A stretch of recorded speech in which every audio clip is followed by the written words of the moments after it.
es Eric Mejía, soy licenciado en Derecho, por supuesto, egresado de la UNAM, tengo también una maestría en Derecho Penal, maestría en Amparo, por ahí unos cursos, di varios diversos diplomados en el sistema de justicia penal acusatorio y actualmente estamos cursando el doctorado precisamente en Derecho Penal con orientación a este sistema de justicia penal, además de, bueno, por ahí participar como servidor público, ¿no? Entonces, vamos a dar formalmente inicio ya con la presentación, sin mayor preámbulo, vamos a ubicarnos en esta teoría del delito. Vamos a dejar un poquito atrás, o para otra charla, las teorías, la teoría finalista, la causalista, incluso podemos hablar del justnaturalismo en su momento, sí, podemos hablar un poquito de Ferrajoli, sin embargo, vamos a tratar de enfocarnos de manera muy general a la teoría del delito, porque sí, nos profundizamos, nos vamos a aventar más de 2 horas y no es el objetivo. El objetivo es la aplicación de estos elementos dentro de la práctica, ¿sale? Entonces, inicialmente vamos a partir desde este momento, 2 momentos principales: momento de la detención en casos de hipótesis de flagrancia, momentos de detención con respecto a una orden o cumplimiento de una orden de aprehensión. En ambos casos, el agente del Ministerio Público es el que está facultado para poder, ya sea una cosa o sea la otra, ya sea solicitando una orden de aprehensión o bien, bajo su término de 48, retener a una persona, hacer un acuerdo de detención, pero para poder hacer ese acuerdo de detención y poder establecer que se han cumplido los lineamientos para retenerlo en las 48 horas, tiene que crear una teoría del caso acompañada de una teoría del delito. ¿Para qué? Para que se le pueda construir de cierta manera, de manera objetiva, estoy hablando, un delito a una persona. Para que se pueda construir un delito, para que pueda haber un delito, necesita primeramente haber una conducta. Y muchos autores, precisamente, y principalmente en estas, ya en la teoría finalista, muchos explican que esta conducta, como uno de los elementos objetivos del delito, ¿sí? Esta conducta, si no existiera, realmente no existirían los demás elementos, ¿verdad? Hablamos de teorías pentatónicas, heptatónicas, y que la teoría de los 4 elementos, y muchas teorías, ¿no? Podemos irnos al Código Penal, me voy a enfocar un poquito al Código Penal del Estado de México, y el Código Penal nos dice precisamente que es una conducta típica antijurídica culpable y punible. Por lo tanto, entonces, hablamos de una teoría que nos habla de una teoría pentatónica, y que esta teoría pentatónica lo es que debe de cubrirse 5 elementos para poder generar o tener un delito. ¿Sí? Hasta ahí vamos bien. Ahora, después de las teorías, lo que tiene que ver desde partir del justnaturalismo, que es completamente lo contrario a la teoría finalista, ¿sí? O la causalista, de cierta manera, establece ciertos lineamientos para poder generar una conducta como algo inicial para poder crear un delito, para que el delito pueda darse, pues, ¿no? Entonces, en este caso, si no existiera esta conducta como un elemento, pues realmente no tendría razón de ser la tipicidad, antijuricidad, culpabilidad, punibilidad. No hay una conducta, no hay un hacer. Elementos objetivos, pero también recordemos los elementos negativos, ¿verdad? Elementos positivos objetivos, pero tenemos los elementos negativos, que en este caso, si no hubiese una conducta como un elemento negativo, tendríamos la ausencia de conducta. Entonces, al haber una ausencia de conducta, pues entonces no tendría caso entrar al estudio dogmático de este delito. Y vamos a poner un ejemplo, ¿no? En el caso que hubiese como la vez pasada, platicábamos siempre los delitos como más graves, ¿no? Los que están en la 19 constitucional, en su párrafo segundo, establece, por ejemplo, nos vamos al más grave, que lesiona el bien jurídico tutelado más preciado, que lo es la vida. Vamos a ver un homicidio, ¿no? Entonces, el homicidio, precisamente, para poderse dar el elemento muerte, se tendrá que entrar al estudio precisamente dogmático de este delito, dice que prive de la vida a otro. Ahora, fíjense bien desde esta perspectiva, ¿sí? General, que prive de la vida a otro. Ustedes estando de aquel lado y yo estando de este lado, en este momento, ¿sí? Hay una persona, a lo mejor yo estoy aquí viendo la tele y hay una persona, ¿sí? Arriba, que a lo mejor es un amigo, un compañero, una pareja, lo que sea, ¿sí? Y se priva de la vida con un arma, ¿sí? Inicialmente, los vecinos escuchan las detonaciones y algo pasó y bla, ya, y llega la policía, ¿qué pasó? No, pues es que tal persona se accionó el arma de fuego. Estuve en circunstancias de tiempo y de lugar, Puede ser que sí, porque aquí fue en el domicilio, ¿verdad? Entonces estuvo arriba y yo abajo. ¿Cómo lo acredito? ¿Sí? ¿Cómo acredita el Ministerio Público esa conducta? ¿Quién tiene la carga de la prueba? Ministerio Público. Entonces, Ministerio Público inicialmente o indiciariamente pudiera decir, bajo una prueba indiciaria, ¿verdad?, que pude haber participado en ese delito. Pude haber participado. ¿Por qué? Por el simple hecho de que tú estuviste ahí. Aclaro, inicialmente. ¿Por qué? Porque no había nadie. Necesito más datos para saber si el sujeto sí fue o no fue. ¿Qué datos estoy necesitando? Pues necesito inicialmente un dictamen en materia de criminalística y mecánica de hechos. Necesito un dictamen por lo que me determine, para que determine, para la redundancia, plomo ovario en las manos, ¿verdad? Al haber una negativa por parte del plomo ovario creando armonía precisamente con la mecánica de hechos o el mecanismo de haberse accionado el arma, pues entonces yo tendría un elemento negativo, en este caso una ausencia de conducta, ¿sí? Pero, ¿qué sucedería? Pues inicialmente pudiera estar a lo mejor sí involucrado, ¿verdad? ¿Por qué? Porque es la persona que está más cercana al hecho, pero no quiere decir que lo haya cometido. Entonces, nos regresamos precisamente al sistema inquisitivo. ¿Hubiera pasado lo mismo? A lo mejor ustedes litigaron en el sistema inquisitivo, hubiera pasado lo mismo, hacer el estudio dogmático de la participación. Ahora bien, antes al finalizar les voy a tratar de explicar cómo es que el juez lo puede hacer el Ministerio Público, pero el juez en una vinculación a proceso o incluso en una sentencia, ¿sí? ¿Cómo construye esa probable intervención del justiciable? ¿Cómo se construye la probable intervención, o como llamaron, probable participación? ¿Cómo se hace la probable? ¿Sí? Y se separa de dos formas. No me adelanto, vamos analizando los elementos. Entonces, recuerden ustedes, elementos objetivos, subjetivos, normativos. ¿Sí? Elementos objetivos, estamos hablando de una conducta, ejemplo claro que les acabo de mostrar, ¿sí? El hecho de que yo haya estado en un lugar junto con otra persona no quiere decir que yo participé. Pero puede ser que sí, ¿verdad? Porque también el código establece ciertos lineamientos, a lo mejor no de manera directa, pero recuerden también que existen diversas partes o diversas formas del autor, y habla de una autoría, ¿verdad? Y nos habla de que puede ser un autor intelectual, un autor material, un autor mediato, un autor, ¿qué más? Sí, instigador, también nos habla, ¿verdad? ¿Cómo acreditaría esa participación? ¿Y qué grado de participación tendría cada uno? No profundizo, pues no es explicación de teoría del delito, sin embargo, tendría que hacer un estudio como defensores y saber, a ver, me estás cuadrando una autoría como autor material, pues pudiera hacer un estudio dogmático y realmente ver que no es autor material, ¿verdad? Puede ser otro, pero no autor material, por lo tanto entonces no podrían reunirse los requisitos.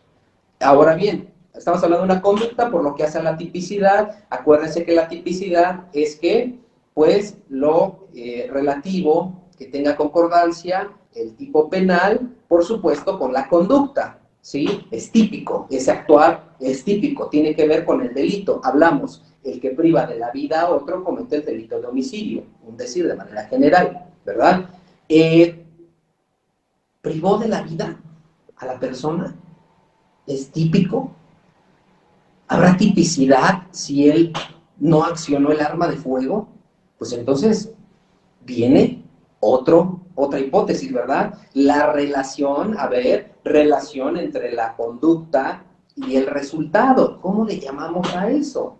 ¿Verdad? Un nexo causal o un nexo de atribuibilidad. ¿Cómo le haríamos para relacionar la conducta con el resultado? Hay una persona que acaba de perder la vida. ¿Cómo acredito que fui yo el que privó de la vida a esta persona? ¿Cómo se acredita? No nada más se trata de llevar a la persona y ya. Defensores, hay que analizar este tipo penal a detalle para poder saber si de verdad existen todos los elementos reunidos, ¿sí? Y esto puede ser desde la agencia del Ministerio Público, puede ser en la vinculación, puede ser también en la sentencia, como uno de los argumentos en alegatos de clausura. Vamos a echar un vistazo al artículo 405 del Código Nacional de Procedimientos Penales, como uno de los argumentos del defensor para poder, por supuesto, establecer alguna situación, ya sea unas causas de justificación, causas de atipicidad, o a lo mejor hasta unas causas de inculpabilidad, ¿verdad? El Código Nacional establece ciertas situaciones que también podemos nosotros debatir desmenuzando poco a poco, ¿sí? Todos estos elementos. Entonces, la conducta, hay que tener una visión en que, a ver, ¿cómo fue que sucedieron las cosas? Puede ser un delito flagrante, perfecto. Si es un delito flagrante, bueno, hay que estar al estudio precisamente de lo que tiene que ver con esta conducta y el resultado. El hecho de que, pues ya fue flagrante, ya no, quién sabe, ¿verdad? Tendríamos que ver tiempos, a lo mejor hay algunas cámaras, a lo mejor de la puesta a disposición al momento supuestamente de la detención, el Registro Nacional de Detenciones, no crean armonía y por supuesto en el control de la detención pudiera llevarme a este sujeto, porque la conducta, acuérdense situaciones de tiempo, modo, lugar, si no estuvo en el tiempo, modo, lugar que está refiriendo los elementos captores, pues es evidente que si yo acredito que no fue en ese, pues inmediatamente me tiene que dar la libertad el juez. ¿Sí? Entonces, este análisis de estos elementos son relevantes por lo que hace a la tipicidad. Hablamos, por ejemplo, qué pasa si estoy durmiendo con mi pareja, o a lo mejor estoy, sí, y le da un infarto, ¿no? Da un infarto y posteriormente el médico determina como una de las causas de muerte que fue un infarto. Entonces, ¿dónde está la tipicidad? Yo no fui, ¿no? O sea, yo no privé de la vida a la persona. El tipo penal establece el que priva de la vida a otro. Causas naturales. Al no haber existido una causa externa que le haya quitado la vida a esta persona, pues evidentemente no se va a encuadrar la tipicidad en esa hipótesis, ¿verdad? También así lo es cuando una persona a lo mejor se pende de algún lugar, pierde la vida, pues realmente pudiera ser que a lo mejor igual estoy cerca del cadáver y cuando veo, le hablo a los elementos, tienen que investigar. A lo mejor yo lo hice, ¿verdad? Y lo hice pasar por un suicidio. ¿Quién lo determina? Perito en criminalística, en una mecánica de hechos, ¿verdad? Donde determine a lo mejor, y el médico, por supuesto, que la parte del surco corresponda a un suicidio o que esas acciones fueron de teología suicida o fueron homicida. Eso lo determina un perito experto. Entonces, tenemos que visualizar que efectivamente hay un resultado. ¿Cuál es el resultado? Un cadáver, ¿sí? Ahora, la conducta que yo realice, ¿cuál es el nexo causal? ¿Qué es lo que a mí me va a relacionar con ese resultado material? ¿Sí? ¿Cuál es? Todos los dictámenes se tienen que desprender ciertas hipótesis que acrediten claramente que esta persona fue privada de la vida por una causa externa y que no fue ella sola, ¿verdad? Por lo que hace la antijuricidad, bueno, pues vamos poco a poco, hay muchas teorías también de lo que es lo antijurídico, pues es obviamente lo opuesto precisamente a lo que es el derecho, el juicio de reproche por lo que hace a la culpabilidad, este juicio de reproche que se realiza ante el justiciable en una sentencia condenatoria y que, bueno, posteriormente se tiene que hacer, en este caso, mediante una amonestación pública, mediante un fallo condenatorio, mediante una sentencia, generarle este juicio de reproche a esta persona. Y por supuesto, pues el parámetro de años que le corresponde de acuerdo al equidistante entre la mínima y la máxima, o bien entre la media y la máxima, que pudiera ser tomando en consideración el juez, ¿sí? De todo lo que se desprendió de todo lo desahogado en el juicio, ¿sí? Pero, finalmente, ¿cuál va a ser nuestra hipótesis?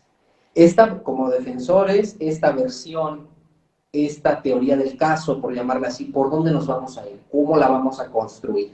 ¿Cómo se construye esta teoría del caso? Voy a construir una teoría del caso donde diga, que no se reúnen los elementos del delito, los elementos del tipo, ok, por ahí me voy a ir porque tengo estos y estos y estos argumentos. Señoría, no se pudieron reunir los elementos para acreditar lo que hacen los elementos objetivos. Primeramente, los alegatos de clausura se desprenden de todos y cada uno de los órganos de prueba, que efectivamente el sujeto estuvo presente en el domicilio ubicado en tal. Sin embargo, señoría, ninguno, ni siquiera los peritos han manifestado que la causa que haya ocasionado la lesión al paciente penal hubiese sido justiciable, ni siquiera mediante una prueba indiciaria que pudiera relacionarlo. Por lo tanto, entonces no existe una relación causal entre la conducta realizada por el activo y el pasivo.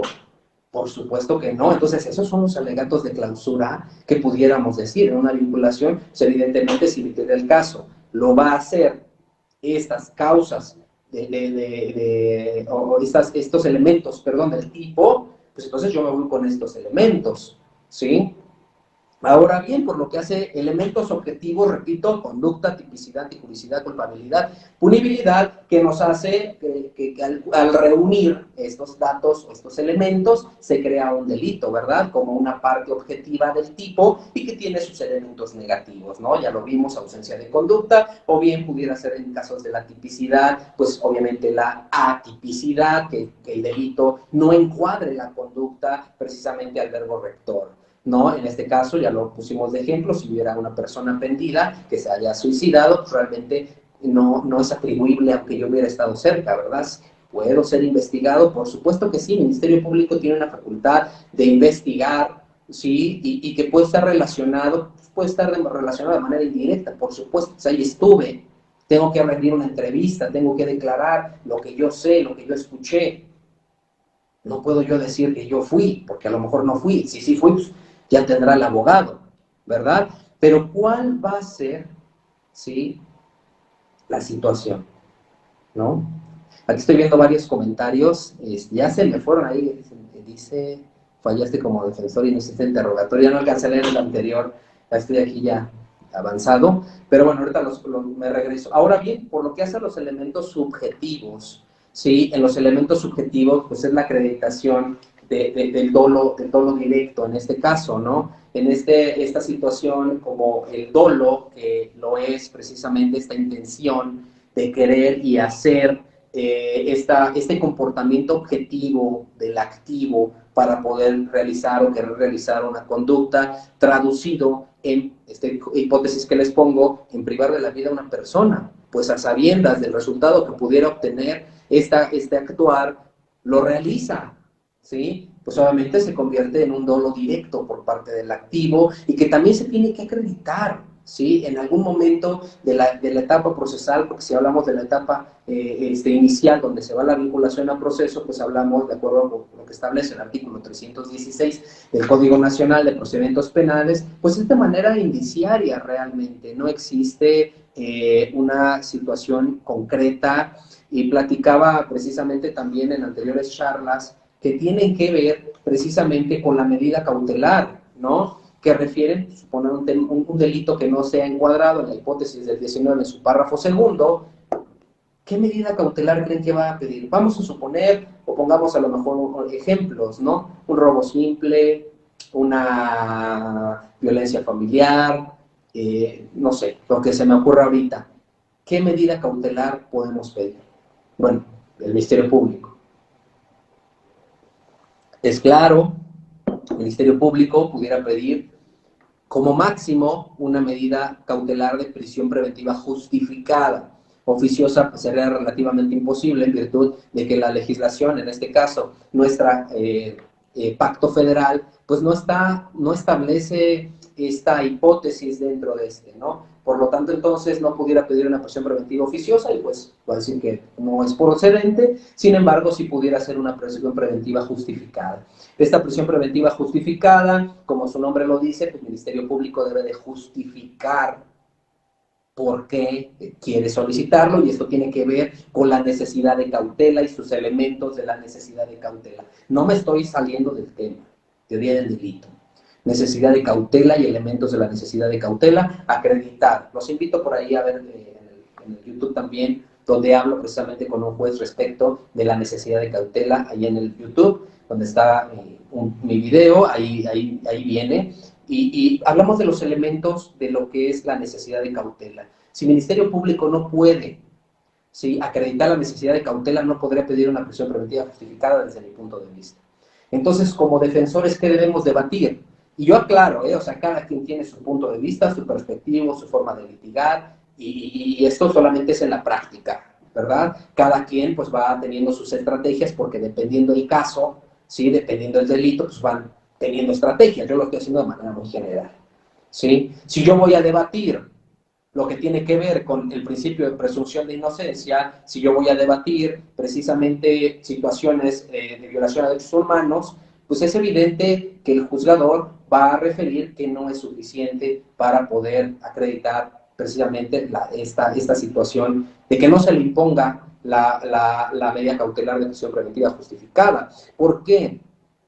Porque la misma legislación, incluso tratados internacionales, establecen el principio de presunción de inocencia y este jamás se ha violentado. Incluso con una vinculación a proceso no se violenta el principio de presunción de inocencia, y les voy a decir por qué. Pues porque no se les ha juzgado, no se les ha dicho que ellos sean culpables, no se les ha dado, no, se les está tratando como inocentes. Por lo tanto, entonces jamás se le ha violentado el principio de presunción de inocencia porque tenga una prisión preventiva justificada. Objetivo de la prisión preventiva justificada número 1 es precisamente la sustracción de que el sujeto pueda irse, ¿no? O sea, la sustracción de este caso del justiciable, ¿no? Que se vaya del país, que se vaya, como sea. ¿Cómo lo voy a argumentar? ¿Sí? Pues exhibiendo que no se va a ir, que tiene un domicilio fijo, que tiene, ya lo habíamos platicado, ¿no? Habíamos platicado que todo esto, pues, es lo que se tiene que acreditar para que no exista una necesidad de cautela. No va a haber necesidad de una prisión porque no se va a ir, porque tiene un trabajo, porque tiene un domicilio y porque tiene infinidad de cosas. Todo esto, ¿sí?, tiene hijos que lo atan, tiene esto que lo ata, tiene... Entonces, pues, debe de haber ahora sí proporcionalidad en la medida cautelar. Principio de mínima intervención, sí, claro, por supuesto, ¿no? Ya sería otra situación. ¿Por qué? Porque ya se va robusteciendo y fortaleciendo, por supuesto, todos los argumentos que estoy dando ante una medida cautelar que sea diversa a la prisión. Porque, pues obviamente la prisión lesiona más precisamente al justiciable, que bueno, otra medida, ¿no? Como lo pudiera ser que se presente de manera periódica, que deje a lo mejor una garantía económica, que no se acerque a la víctima, entre otras cosas, ¿sí? Garantizan precisamente la comparecencia del justiciable y garantizan también, ¿sí?, el bien jurídico tutelado de la víctima en este caso, ¿no? Entonces, estos elementos, me regreso por lo que hacen los elementos objetivos del tipo, pues hablamos del dolo y la culpa, y nos quedamos un poquito en lo que es la culpa, ¿sí?, en lo que es sus datos, la culpa con representación, sin representación, ¿verdad? Culpa consciente o inconsciente, también como muchos la llaman, ya dependiendo como la encontremos por ahí con algunos autores, ¿sí? En este caso, esta culpa pues consciente, como su nombre lo dice, pues obviamente nosotros sabríamos que algo sucedería, pudimos preverlo, sin embargo, pues no sucedió. Ejemplo claro, si sabemos que vamos manejando un vehículo y vamos pasando por una escuela, pues sabemos evidentemente que pudiera ser que algunos niños salgan de la escuela, por lo tanto entonces mi velocidad debería disminuir al manejar ese vehículo. Sin embargo, voy muy rápido, es evidente que voy a saber que algo va a suceder, sin embargo no podré tener un dolo directo, ¿sí?, porque yo no estoy pensando en atropellar a las personas. Sin embargo, sí existe, de cierta manera, una lesión a un bien jurídico tutelado, ¿no? En este caso, la integridad, en este caso, a lo mejor incluso hasta la vida, ¿sí? O bien, la culpa inconsciente, en este caso, vamos caminando a pasado muy frecuente, en el vehículo sobre una avenida grande y ustedes cuando observan, pues una persona está el puente, pero se echa a correr por abajo, pensando que sí, y bueno, pues finalmente nosotros no lo prevemos porque sabemos que está el puente y que por ahí tendría que pasar. Hablamos de una culpa, por supuesto, sin representación o culpa inconsciente. Entonces, esta aplicación o esta determinación en delitos culposos, porque luego pueden referir, no, es que, ¿qué creen? Que están a mi cliente, lo tienen detenido por homicidio. Ay, carajo. Pues, ¿cómo lo mataste? No, pues es que yo iba bien, nomás que cruzando la calle se atravesó y incluso estaba el puente. Ah, bueno. Entonces las circunstancias empiezan a variar, ¿verdad? Empiezan a cambiar. Importancia de la teoría del delito, ¿sí? Elementos normativos del tipo. Estos elementos normativos, ¿sí? Hablan precisamente de la parte general, ¿sí? Donde tenemos que acudir a un diccionario, donde tenemos que acudir a un profesional para que nos lo diga, y ahorita que está muy de moda la situación de las cuestiones de género o los delitos a lo mejor de feminicidio, en este caso al entrar a un estudio dogmático, pues establece precisamente este delito que habla de determinaciones o únicamente la aplicación de este delito por cuestiones de género. En este caso se entiende un odio y nos habla precisamente el artículo 281, ¿sí?, del Código Penal para el Estado de México, las hipótesis que tiene precisamente este delito y en los cuales sería atribuible, ¿sí?, esta conducta. Por ejemplo, ¿sí?, en este caso tendría que haber un ejemplo que viene, una relación sentimental o a lo mejor que tenga lesiones difamantes o degradantes a una mujer, que el cuerpo sea expuesto, entre otras hipótesis que vienen dentro de este numeral, pues en esos términos se da el delito de feminicidio. Y por eso entraríamos al estudio dogmático y también a la parte de los elementos normativos. Y para ellos, el primer elemento tendría que ser que esta persona sea mujer, ¿no? Para que se dé el delito de feminicidio, nos habla el estudio dogmático y normativo que tendría que ser mujer, la persona que haya perdido o a la que hayan privado de la vida, ¿no?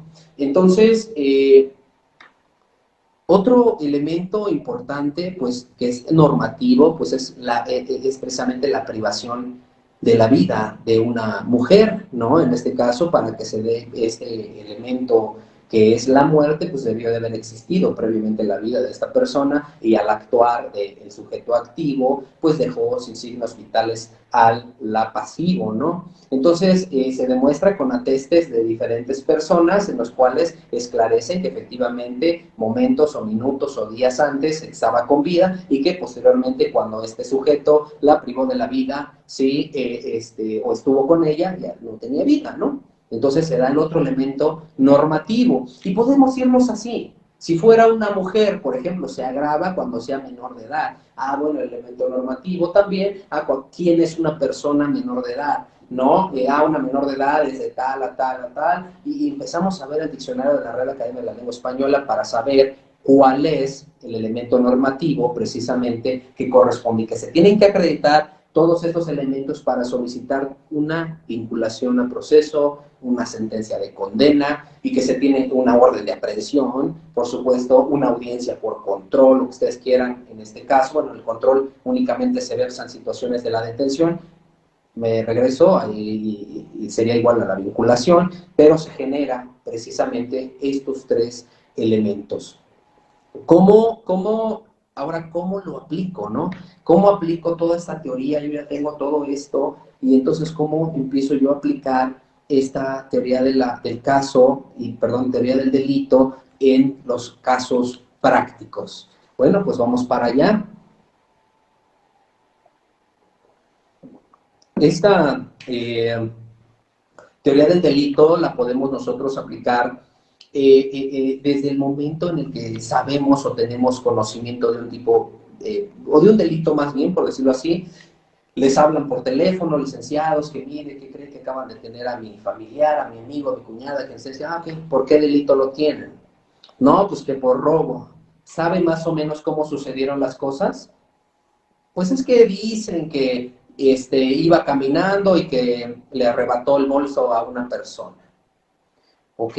Perfecto. En ese momento nosotros empezamos a ver si este delito es grave, si no es grave, incluso pensamos hasta ya en las penas, ¿no? Pero si es grave, no es grave, si a lo mejor pudiera tener una reparación del daño, si pudiéramos activar un mecanismo del Código Nacional como lo es un acuerdo reparatorio, ¿verdad? Una suspensión condicional del proceso, ¿cómo le haríamos? Y fíjense que no sabemos relativamente nada, ¿no? Nada más lo que nos contó el familiar en ese momento y empezamos a estructurar qué es lo que vamos a hacer y empezamos a ver, a visualizar todas las hipótesis que pudieron haber sucedido, ¿no? Para ver si tiene agravantes, si no tiene agravantes, incluso ahí mismo podemos sacar a la persona, ¿no? En ese momento, partiendo de esto, de la teoría del delito. Llegamos al Ministerio Público, se nombra como defensores y ahora sí procedemos a dar lectura, ¿sí?, a la carpeta de investigación y podemos apreciar que entre el pasivo y el activo había, ya se conocían, ¿no? Y que había situaciones de inadversión, que había peleas. Entonces, ¿qué pudiera pasar ahí? ¿No? O sea, pudiera pasar que no prospere a lo mejor porque se denota situaciones de inadversión por parte del pasivo. Entonces, esta situación, lejos de existir por el simple hecho de decir que él fue, pues necesita recabar más datos de prueba. ¿Sería suficiente con que diga, él fue el que me robó y ya? Bueno, y si fuese en flagrancia, bueno, lo vamos pensando, ¿verdad? Que tuviera en su posesión el objeto material. Pero si no, entonces, ¿cómo pudiera ser que se dé la hipótesis? ¿Sí? Ah, pues tendríamos que ver cuál es la conducta, cómo se desenvolvió, qué existe en la carpeta de videograbaciones de las cámaras de C4, C2, de lo que exista. Ah, bueno, sí hay cámaras donde se ve que lo está jalando el bolso. Ah, bueno, se echó a correr, ¿no? Bueno, pero si se conoce, entonces, ¿qué tipo penal sería? O sea, no sé si me voy explicando. Realmente necesitaríamos leer casos en particular para poder saber si esta persona sí cometió el ilícito como lo está describiendo la activo, porque pudiera ser que sí lo dice, y sí fue él, y sí, pero no obran datos en la carpeta que diga que él fue, no obran testigos, no había nadie, o sea, ¿qué sucedió ahí?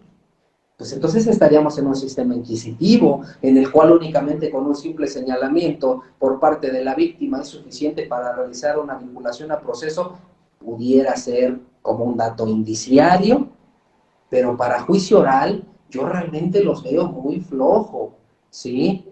Entonces, ¿qué se tendría que hacer? Digo, en ese momento a lo mejor ustedes como defensores pues, llegan con el Ministerio Público y se dan cuenta de esta situación, en ese momento se nombran y por supuesto empiezan a actuar, ¿verdad? No se dan las hipótesis que establece precisamente esta teoría del delito como uno de los elementos objetivos, sí, que sería la conducta, y por lo tanto entonces no hay una tipicidad, pues no se desprenden datos de prueba más que la víctima que refiere que él fue. Si estamos hablando de una violación, de cierta manera hay datos, ¿por qué? Porque a lo mejor pudieron hacerle un estudio psicológico, a lo mejor un exudado vaginal y encontraron a lo mejor fosfatas ácidas, a lo mejor encontraron algún líquido seminal, ok, indiciario, porque a lo mejor ni siquiera saben si corresponde al sujeto activo, ¿sí? Para una vinculación, a lo mejor para juicio oral ya se puede acreditar eso. ¿Por qué? Porque se hace una confronta. Yo imputado, házmela para que veas que yo no fui, pero mientras ya está dentro, ¿no? ¿Por qué? Porque hay datos mínimos y eso que deben de ser razonables. Y pudiera ser que por la simple declaración de la víctima en este delito de violación, juzgando, y sigo insistiendo, con perspectiva de género, tendríamos que empujarlo, ¿sí? Tendríamos que empujarlo para un juicio, para que allá determine el juez de juicio oral si sí es o no penalmente responsable, pero de manera indiciaria pudiera ser. No está aislada su entrevista, está robustecida con lo que ella dice que él fue, se encontró líquido seminal, 2, se encontró en un examen psicológico que sí tiene afectación, que tiene odio, relación hacia los hombres, 3, que tiene dictamen en materia de química, de medicina, en el cual establece los desgarres en las 11, que refiere luego en el himen y todo eso. Ah, pues son datos suficientes, a lo mejor para establecer que un bien jurídico está lesionado. Ahora voy para la probable participación, y con esto voy a terminar, voy para la probable participación, ¿sí? Entonces, estos elementos me dicen que esta persona sí fue violentada sexualmente, pero ¿cómo acredito que él fue? En el caso de violación, la víctima sí va a señalar, él fue, ¿verdad? Pero pudiera prosperar. ¿Por qué? Porque pues obviamente tiene esa afectación, pero a lo mejor en un delito diverso yo tengo mis dudas, ¿eh? Yo tengo mis dudas que prospere porque no está con mayor sustento. no hay nada más que robustezca que la bolsa fue quitada por este sujeto. Eso se llama relación entre la conducta y el resultado. A ver, hay una conducta que existe, a lo mejor, un resultado que supuestamente quitaron las pertenencias a una persona en un determinado lugar. Se aprecia que fue tal sujeto, a ver cómo relaciona el Ministerio Público la conducta de su sujeto con el resultado que está aquí, que es una bolsa. Pues es evidente que va a estar muy complicado, o sea, por el simple hecho que diga que él fue, pues a lo mejor está más difícil, ¿no? Robustecerlo. Necesitan más datos de prueba que digan que sí. A lo mejor sí hay unas personas que lo vieron, no, sí lo vimos, iba así y así. Ah, bueno, ya va. Pero si no hay nadie, ¿qué vamos a hacer? ¿No? Entonces, si les parece bien, vamos pasando a lo que es la probable participación de un sujeto en un delito. Fíjense bien. Delito de homicidio, ¿sí? Este delito de homicidio, hay un cuerpo sin vida, ¿sí? ¿Con qué se acredita este cuerpo sin vida? Médico dice que hay un sujeto que no tiene signos vitales y que este sujeto no murió de una causa natural, sino que murió porque alguien le ocasionó la muerte. Tiene a lo mejor equimosis y situaciones a lo mejor en el cuello. Entonces, una. Dos, perito en criminalística entró al lugar, ¿verdad? Al lugar a levantar el cuerpo. Se demuestra la existencia de un cuerpo sin vida. ¿Ok? Tres, pues se advierte o se desprende que el policía de investigación, en toda su labor de policía, pues ingresa también al domicilio y observa como un primer contacto que observa un cuerpo sin vida. Cuatro, primeros respondientes llegan al domicilio porque les hacen el llamado y un vecino les dice que hay un cuerpo a lo mejor sin vida. ¿Por qué? Porque huele feo, ¿no? Si se dan cuenta, todo esto podemos decir que es una situación de un homicidio, pero hasta ahorita no tenemos quién cometió el homicidio. ¿Sí se dan cuenta? No tenemos quién. Solamente sabemos que hay un homicidio. Pero ¿quién lo hizo? Vamos para allá. Policía de investigación, parte relevante y fundamental, ¿sí? En este sistema de justicia penal. Peritos, por supuesto, también. Sin embargo, Policía de investigación, en conjunto con el Ministerio Público, son los que se encargan de realizar toda la investigación de campo, ¿sí? Entonces, Policía de investigación es el que va con los vecinos, ¿verdad?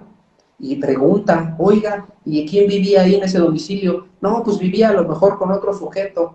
¿Y cómo era el sujeto? No, pues venía de vez en cuando. ¿Y cómo era? No, pues era de estas características. Ah, ok, va y le toca a otro vecino. No, pues venía de vez en cuando, venía. ¿Usted lo vio? Sí, ayer vino, ayer vino. Ah, a ver, y empiezan a buscar y que encuentran unas cámaras, ¿verdad? Y encuentran unas cámaras y en esas cámaras observan un vehículo que se estaciona, se baja un sujeto con las características parecidas a los que dicen los vecinos, que se mete al domicilio y que se tarda como 1 hora, 2 horas y se sale rápido y arranca el carro y se va. Al hacer un estudio del vehículo, en los videos se dan cuenta que tiene tales placas. Se buscan las placas del vehículo, logran encontrar al propietario del vehículo y dicen, mire, yo este vehículo se lo vendí a tal persona. ¿Sí? Y posteriormente se busca a ver cuál persona, sí, aquí tengo su credencial de lector, todo, a ver, préstemela. Policía de investigación ya tiene los elementos suficientes a lo mejor para buscar a este sujeto, a ver si lo encuentra. No, que resulta que no lo encontramos por ningún lado. Ah, bueno, es coincidente, si ustedes refieren, se dan cuenta, es coincidente lo que dice el vecino de allá, el de acá, coinciden las cámaras, pero lo más importante, el perito en materia de medicina establece una temporalidad de muerte de una persona. Puede decir, tiene 8 horas de muerto, 10 horas, 20 horas, a partir de que el médico interviene. Y resulta que al hacer ese conteo de horas, pues efectivamente más o menos es cuando llegó este vehículo. ¿Quién creen ustedes que lo haya privado de la vida? Y la pregunta sería, ¿quién es ese sujeto, no? Y entonces empieza la investigación más y más y más, hasta que logran establecer a lo mejor que este sujeto, pues a lo mejor que estos sujetos a lo mejor eran pareja, ¿no? O a lo mejor que era un amigo, que estaban borrachos y se alteró, discutieron, no sé, ¿no? Entonces, esto que les acabo de decir, se lo tengo que decir al juez, porque es una probable intervención. Ustedes van a decir, bueno, ¿Quién lo vio de los vecinos que lo haya matado? Nadie. Pero por favor, entremos al estudio de la prueba indiciaria que les comenté en un principio, y en esta prueba indiciaria nos dice claramente que de manera lógica, ¿sí? Si esta persona ingresa al domicilio, sale y a partir de ese momento nadie más salió del domicilio y resulta que después encuentran el cuerpo, pues realmente ¿quién será el probable responsable? Por eso se llama en grado de probabilidad. Ministerio Público, al tener estos conocimientos, refiere, bueno, solicitemos una orden de aprehensión, ¿verdad? ¿Para qué? Porque la persona no la encontramos por ningún lado. Entonces, el Ministerio Público la solicita con una probable, ¿sí? Probable participación, ¿sí? Le decimos al juez, señoría, yo creo que él fue porque sucede esto, esto y todo lo que les acabo de narrar. Por eso creo yo, señoría, que él fue el que privó de la vida al otro sujeto. ¿Sí? Y se solicita la orden de aprehensión. Habrá casos más fáciles donde sí haya a lo mejor una flagrancia, ¿no? En este caso que un vecino haya visto, lo que sea, pero en esta hipótesis donde no hay quien haya visto, pues realmente entonces se hace una investigación más exhaustiva y es cómo se estructura una probable participación.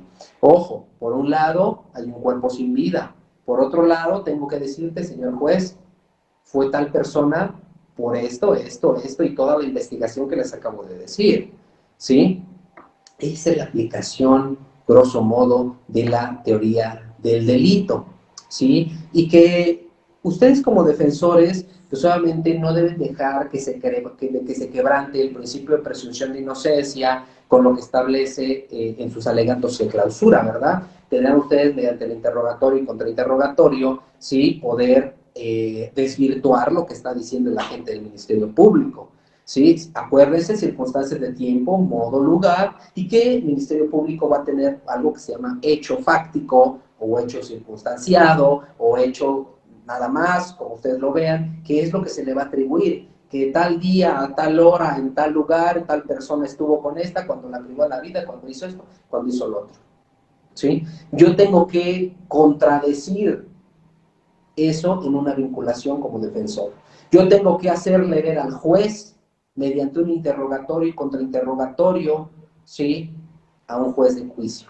¿Para qué? Para que no me den una sentencia de condena, que no me den un fallo de condena, crear la duda razonable al juez para efecto de que me dé una sentencia absolutoria, pero para ello, bueno, ya se verán en otros videos estas estrategias de defensa en las cuales si es conveniente o no que declare el justiciable, ¿no? A lo mejor que declare el justiciable y se robustece con las pruebas que voy a ofrecer, pero ya dependiendo qué teoría del caso tienen ustedes. Si van a atacar, si se dan cuenta a lo mejor que falta alguno de los elementos del tipo, pues entonces esa va a ser mi teoría del caso, ¿no? Finalmente, a lo mejor y puede ser alguna de las que están en el 405, como se ha dicho, o en el 15 del Código Penal del Estado de México o el 405 del Código Nacional, pudiera ser una causa de atipicidad, causas de justificación o una causa de culpabilidad, un consentimiento presunto, ¿verdad? O a lo mejor pudiera ser por ahí alguna situación de enfermedad mental,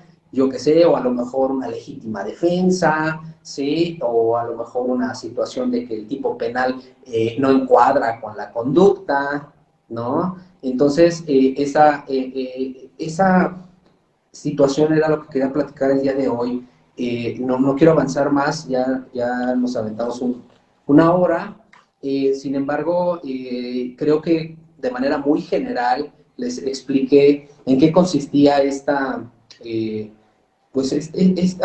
más bien la importancia de la aplicación de la teoría del delito en estos casos prácticos. ¿Sí? No se dejen llevar, porque pues, a lo mejor si fue un robo, bueno, vamos a ver si cumple y reúne los 5 elementos que establecen, ¿no? A ver, una conducta, sí, claro, estudio dogmático de cada delito, desmenuzar el delito para saber de dónde agarrarnos, ¿sí? Y poder solicitar una libertad. Incluso puede ser que, insisto, un criterio de oportunidad que tenga la gente del Ministerio Público en ese momento para poderse llevar, una suspensión condicional del proceso, porque pues tiene, por supuesto, se adecua a la perfección, no es un delito grave, pues, ya tengo, le voy a reparar el daño, me pusieron mi medida cautelar, sin problema se lo llevan, y a lo mejor cumpliendo sus 6 meses, sin ningún problema, se da la extinción de la acción penal, ¿no? Ya en este caso ya no existe ningún delito. Entonces, ¿qué teoría del caso tiene cada uno? Yo hablo de manera muy general,